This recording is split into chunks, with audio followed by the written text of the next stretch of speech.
Fala galera, mais um vídeo aqui pro canal. Infelizmente não deu. Vasco não vence Corinthians e não ganha a Copa do Brasil. Um sentimento pra mim, cara, que tento ser o mais lúcido possível. Um sentimento de frustração, assim, desânimo. Nem bate nem aquela tristeza, tipo, não chorei. É um desânimo porque assim, é uma final em 14 anos e bate aquele desânimo porque você não sabe quando é que você vai chegar numa final, né, de um campeonato desse tamanho de novo, né? Então sempre fica essa frustração de não ter aproveitado a chance. O Corinthians aproveitou, também não ganhava nada desde 17, né? Quando digo nada, é nada de relevante, né? Nacional ou internacional. Mas nesses últimos anos eles pelo menos chegaram a 3 finais. Essa é a terceira final de Copa do Brasil deles. E ano passado e retrasado já tinham chegado na semi. Então assim, você só vai conseguir ganhar títulos quando você chega nas competições, quando você disputa as finais. Chegar próximo. Não adianta você chegar uma vez em 2011 e uma em 2025 e achar que vai ser, a última chance e acabou. Isso não existe. Não existe. Então assim, já falei em outros momentos, até com amigos meus, cara, antes do jogo, ganhando ou perdendo, o planejamento para 2026 não pode mudar. Planejamento de reerguer o Vasco, de pagar dívida, de ter um time competitivo, reformar um estádio. Mesmo com o título, o Vasco deveria focar nisso, não pode sentar no título da Copa do Brasil, porque em 2011 o que achavam que poderia ser um sopro, né, uma coisa para novos tempos de Vasco, 2 anos depois foi rebaixado. Você entende? Então agora que não venceu a final, essa atenção tem que ser redobrada.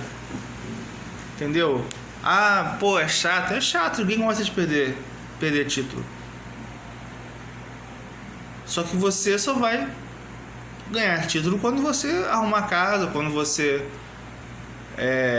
disputar as finais e você chegar, pô. A gente pode questionar aí, o Corinthians estão contratando, sei lá, com quase 3 bilhões de dívida, a dívida alta lá, passando 2 bilhões e meio, sei lá como é que tá, né? Gastar 3 milhões num jogador, o Dorival ganhar mais de 2 milhões, entendeu? Enquanto outros times tentam aí, apesar de ter dívidas, não fazem loucuras, né? Você vê o Fortaleza rebaixado tentando arrumar a casa, né? Aí você vê hoje é um time que está devendo muita coisa, né? Talvez a maior dívida do futebol brasileiro aí, e sendo campeão, entende? E o Vasco não pode entrar nessa. O Vasco não pode entrar nisso de, tá vendo? Olha só, a gente que é otário, né? Até porque ano que vem tem fair play, algumas coisas vão entrar em vigor, e o Vasco não pode entrar nessa. O que vale é você se matar de título aí, contratando, que na verdade nem se matou de título, disputar a final, contratando todo mundo, e a dívida só aumentando. Depois aconteceu o que aconteceu com o próprio Cruzeiro, né? Vocês viram aí o Cruzeiro, né? O próprio Vasco, mas o Cruzeiro ganhou o título aí, depois ficou, né, como ficou, também teve que virar SAF. Então é isso, cara. Eu acho que o mais importante claro que valia o título, valia dinheiro principalmente, né? Libertadores é bom você disputar, mas a gente não ia ter um grande time pro ano que vem para uma competição como essa, e acho que nem o Corinthians vai ter, né? E o Mirassol também acho que não vai, e entre outros times. Mas é sempre legal disputar, entende? É legal você disputar uma Libertadores, mas é o título que valia mais, era o dinheiro em questão. Mas eu acho que, cara, é você ver o que foi bom E o que foi ruim eu acho que tá bem nítido. Tá bem nítido. Eu acho que daquele jogo de 5-0 contra o Atlético Mineiro com o time reserva, a gente viu que não dá pra você contar com pelo menos os 9 daquele time. Assim, já numerei aí a barca lá no Instagram na página.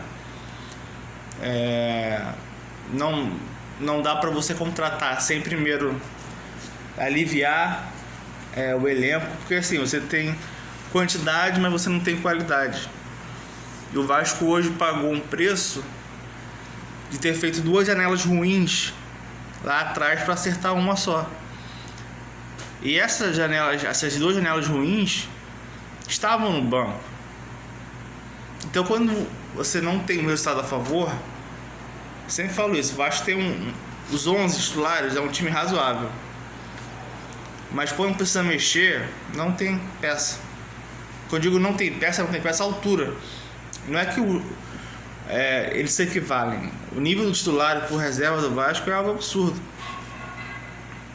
Hoje o Vasco perdendo 2-1, o Coutinho cansou o Nuno, cansou não sei quem, entra o Matheus França, entra Tietê, sabe, entra o David. Então assim, pelo amor de Deus, cara. E assim, são caras que ganham um salário altíssimo pra ser banco, pô. Matheus França, pelo amor de Deus, devolve, ainda bem que foi pelo empréstimo, sabe? Eu questiono muito renovar com o Coutinho, sabe? Ainda mais pelo salário alto. Chegar pro Coutinho, você quer ganhar 500 mil, é o que a gente pode pagar pra você. Você aceita? Tu vai fazer 34 anos já no meio do ano. Fisicamente tu não aguenta jogar 2 tempos. Então tu ganhar 1,5 milhão até mais aí, dependendo, pra chegar em 4 jogos você não aparecer em nenhum, vale a pena? Não vale, porra. Vale a pena você renovar com o Puma pra bater pênalti em disputa de pênalti? Pra ele ser reserva dos laterais, sabe? E não, sabe? Não tem como, porra. Sabe, Vitor Luiz. Não tem como, cara. Não tem como. Assim, eu confesso o jogo de hoje, quem mais me decepcionou foi a dupla de zaga. Albert Renan tá jogando mal demais, cara.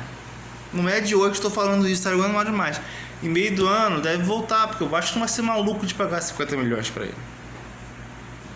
Que é empréstimo. O Cuesta também hoje, porra, mal pra cá. Não só hoje, o Cuesta nos momentos decisivos aí também foi uma decepção absurda. Porque hoje, um gol do Corinthians, ele toma uma bola nas costas que foi igual a do Everaldo contra o Fluminense, porra. Que saiu o gol de falta lá do Fluminense no primeiro jogo.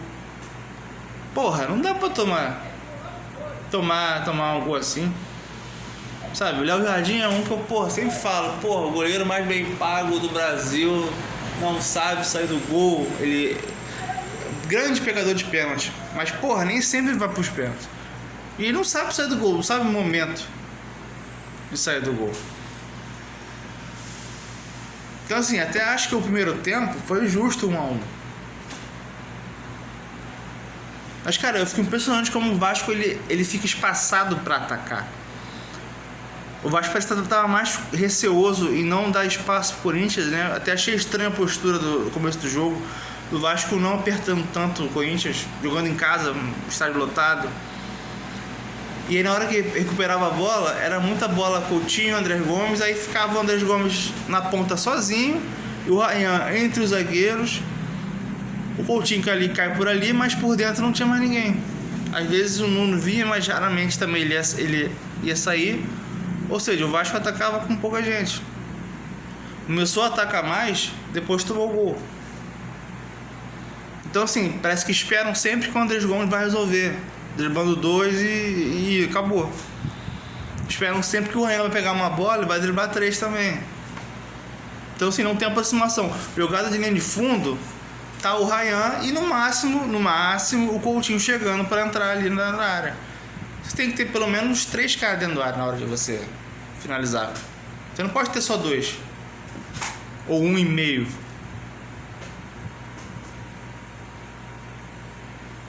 Então, assim, fica a frustração, né? O segundo gol eu acho que foi jogada bonita do Bidon e tal, acho que o Barros deu mole, tá? Mas enfim, sai ali e tal, rompeu a linha no meio campo, né?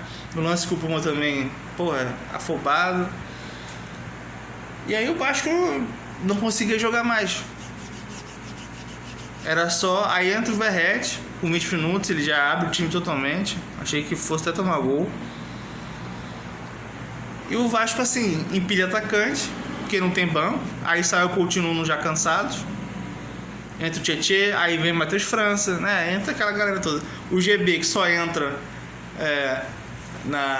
nessa questão quando o time tá na merda, né? Ele nunca é a primeira opção de nada, sabe? Então o time cruzou várias bolas pra área, com, sei lá, 3 atacantes, 4, tentando achar uma bola ali. O Corinthians praticamente só se defendeu depois, botou zagueiros mais altos, laterais mais altos para conter isso. Enfim,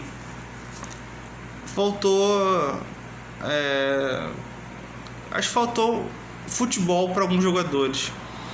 A gente pode criticar o Diniz aqui, né? E repito, já falei que assim, para mim não era um cara que eu quero que comece o ano que vem, mas também depende de quem vai trazer. Né? Porque não adianta demitir o Diniz e trazer o Mano Menezes, o Jair Ventura, o Carille, o Carpini, né? Também não dá, né? Então acho que ele vai continuar, pelo que tudo indica, vai continuar. Então é o seguinte, ano que vem já começa dia 28 de janeiro o Brasileiro. Não sei como é que vai ser a questão de férias, tá? Porque não tem tempo. Pra mim vai ser bizarro, né? Então é o seguinte, cara, contratar já, começar a ver isso. E ter uma barca grande. Não digo barca, não é só você rescindir ou não renovar. Você negociar, porque o jogador tem contrato até o ano que vem, entende? Pra mim, hoje, você tem o Ryan, o André Gomes e o Thiago Mendes. Pra mim, finalmente ele estreia, ele tem jogado bem nos jogos, bem regular. Todo o restante é discutível, todos os outros são discutíveis. Basta você contratar um zagueiro de destro, que joga pelos dois lados, um primeiro volante mais experiente, um atacante até 30 anos no máximo, que tem mobilidade, que o Vasco não tem nenhum. E é o que eu falo, a falta de elenco, né? Porque aí você tem que toda hora improvisar o Ryan de 9. Você entende? Pra mim, já falo aqui do Coutinho, só tem ele de armador. O França também pode devolver, porque o salário dele você pode trazer 2 caras que jogam melhor que ele. E o Coutinho, pra mim, se ele quiser renovar, renova por metade ou menos da metade do salário dele. Se ele não aceitar, um abraço, porque o Vasco não dá pra torrar dinheiro. O salário dele talvez seja o mais alto do Vasco hoje, para entregar pouco, sabe? É um salário alto dele, do Matheus França, do Puma para ser reserva, é um salário alto. O Tietê é um que também deve ganhar um salário alto, né? Também não, para mim não fica. O Verratti, tenho toda a gratidão. O Verratti é um cara que, ele emociona, um cara sente a derrota, mas é um cara já com 37 anos, salário alto também, e já não entrega muito física nem tecnicamente. Infelizmente essa é a realidade. Paulo Henrique, se tiver uma proposta boa pra ele, né, porque ele já tá no caso dos 30, não acho absurdo vender, mas tem que ser boa também. E cara, é reformular o elenco e manter o time competitivo, porque não adianta também achar que tá tudo errado e largar o que está sendo feito. Não acho que o Vasco fez uma partida horrorosa. Acho que o Vasco foi melhor nos 2 jogos, merecia até um empate nesse. Mas futebol é isso. E vai ser sempre assim em jogos eliminatórios. Então assim, é você, ano que vem, focar nas Copas, ter um desempenho ok no Brasileiro, né? E para poder principalmente olhar a Sul-Americana.